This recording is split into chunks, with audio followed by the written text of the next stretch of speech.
Hello guys, good morning. Magandang araw po. Welcome back po sa ating channel. Samahan nyo ako guys. Pupunta tayo doon sa aming paliguan dati ng aking mga kaibigan.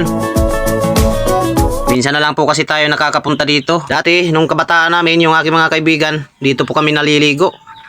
Ito po ang aming playground. Titingnan po natin dito. Malapit lang naman. Lalakarin lang. Daming cottage.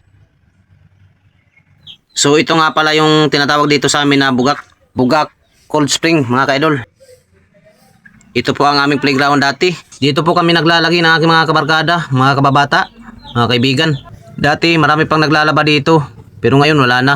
Pinagbabawal na po. Dito sa lugar na to guys, marami tayong naaalala, mga nakaraan, mga masasayang araw namin nung aming mga kaibigan, aking mga kababata. Halos araw-araw po kaming naliligo dito. Pagkagaling eskwela, pupunta po kami dito. Bago kami umuwi, maliligo muna kami dito. Ang saya na nun dati.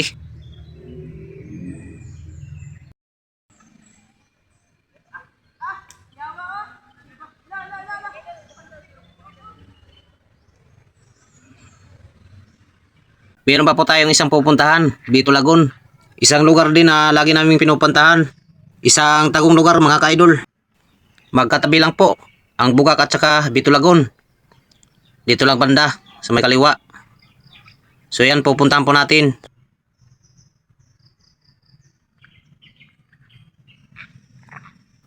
So ito na nga po pala yung Bitulagon guys mga kaidol. Isa rin po ito sa aming playground guys. Dati dito din po kami naliligo, nag-stay, nagtatambay. Masarap kasi magtambay dito guys. Kahit na maupo ka lang sa tabi, tapos manood ka lang dyan sa tubig. Dati po kasi marami tayong nakikita dito. Nung kabataan, maraming isda na nagpapakita. Pero ngayon parang wala na. Baka hindi lang po tayo pinakita mga kaidol.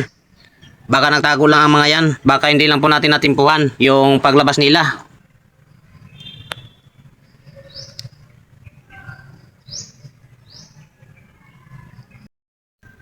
Ayan, wala talaga tayong nakita mga kaidol. Inaabangan po natin. Hindi pa po lumabas yung isda. Maganda sana tingnan kung lumabas sila. Kaso hindi pa lumabas. Baka naya po sa atin magpakita. Sayang mga kaidol, hindi po natin natimpuhan yung paglabas ng mga isda dito. Parang Enchanted River din to pag napakita yung mga isda. Isdang tabang, mga tikiro, mga gat, kung tawagin po sa amin dito. So yun, ito po ang Bitulagon, katabi po ng Bugak Cold Spring. So ito po ang lugar na dati po naming tinatambayan ng aking mga kaibigan, aking mga kababata. Naalala ko kasi noon, grabe, ang saya. Mga nakaraang hindi po natin makakalimutan. At saka dati wala pa tong mga to. Itong mga cottage na to, wala pa to. At saka napapalibutan pa to ng mga damo. Hindi pa to kalsada. Nag-iisang bahay lang po ang nakatayo dito dati. Yung may-ari nitong lupa. Doon pala tayo galing kanina, yung Bugak. Ayan, balik na po tayo, pauwi. So ito nga pala yung sa gustong may mag-overnight, maligo dito sa Bugak, pwede po kayo dito mag-stay. Ayan, meron po tayong kwan dito. Maririntahan, matutulugan paggabi. Location nga pala, bago po natin makalimutan, yung pinakita po natin kanina, yung Bitulagon at saka Bugak Cold Spring ay Barobo, Surigao del Sur lang po mga kaidol. Barobo, Surigao del Sur, Caraga Region, Mindanao. Dito rin po ako nakatira mga kaidol. So ito nga pala yung aking unit, pakurat. Pag kami ay nalaot, ito po ang aking ginagamit. At dyan po sa mga nagkukumpulang mga bahay mga kaidol, isa po dyan ay ang aking bahay. Nagkukumpulan po kami dyan para kaming tain ng kambing.